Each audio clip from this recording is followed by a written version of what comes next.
Si on continue à cette allure-là, si on continue à cette allure, dans 5 ans, le désert que vous voyez, que vous entendez en Mauritanie va s'installer en Casamance.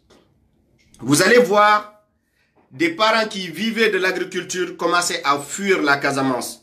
Déjà, il y a l'exode rural parce qu'il n'y a pas d'industrie en Casamance. Il n'y a pas d'emploi en Casamance. Tout le monde est dans le chômage en Casamance. La prostitution, tout le monde se donne à des facilités parce qu'il n'y a rien en Casamance. Il n'y a rien. Donc, je vous explique la réalité de la Casamance parce que je suis un fils de cette région-là. Donc, il n'y a rien dans cette région. Il n'y a rien qui puisse faire que les populations restent et que les populations puissent profiter, ne serait-ce qu'un tout petit peu de l'existence d'un État, voilà, d'un État sénégalais. Donc, avec des hommes comme Macky Sall, nous risquons de vivre une pire catastrophe en Casamance. J'alerte aujourd'hui, que personne ne dise demain, que personne n'avait averti, qu'on ne savait pas, qu'on n'avait pas l'information. Aujourd'hui, je suis en train de vous donner l'information.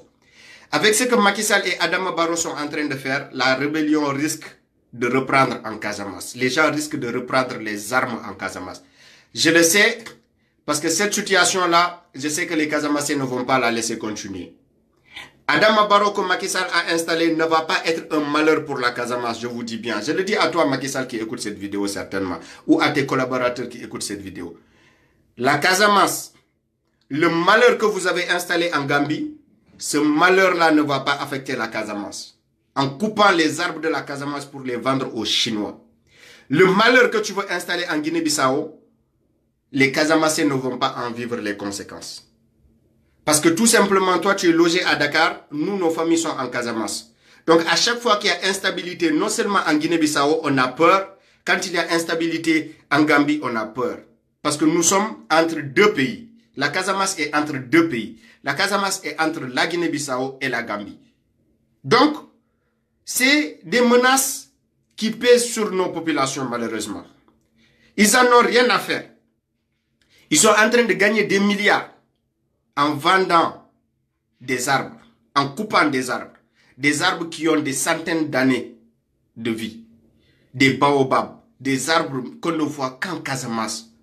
Partout où tu vas voyager au Sénégal, tu ne vas voir que ces arbres en Casamance. Tu ne vas les voir nulle part autre qu'en Casamance. Une pluviométrie inégalable. On n'a pas besoin de pluie artificielle ni de quoi que ce soit. On a une pluviométrie, mais abondante, inégalable. Mais tout ça, Macky Sall et Adama Barrow sont en train de le menacer sous prétexte qu'ils ont besoin d'argent en allant couper tous les arbres en Casamance pour créer un désert en Casamance. Comment voulez-vous nourrir cette population de la Casamance après avoir déforesté la Casamance? Vous ne trouvez pas de solution au chômage en Casamance? Vous ne trouvez pas de solution au banditisme qui existe en Casamance, aux coupeurs de route, à ces criminalités, à ce génocide qui a été commis en Casamance? Malgré tout ça, au lieu de vous racheter aujourd'hui, de changer de politique envers la Casamance, vous continuez à vous entêter et à vendre tout le bois qui existe en Casamance, cette forêt, à détruire cette forêt qui existe en Casamance, qui faisait la fierté des populations Mandingue Diola qui habitent dans cette région. Donc moi, ce que je t'explique, Macky Sall, et ce que j'explique au monde entier, c'est que ces pratiques-là risquent de recréer l'instabilité en Casamance. Je vous l'ai dit parce que vous avez entendu depuis longtemps que l'histoire de la rébellion s'est calmée.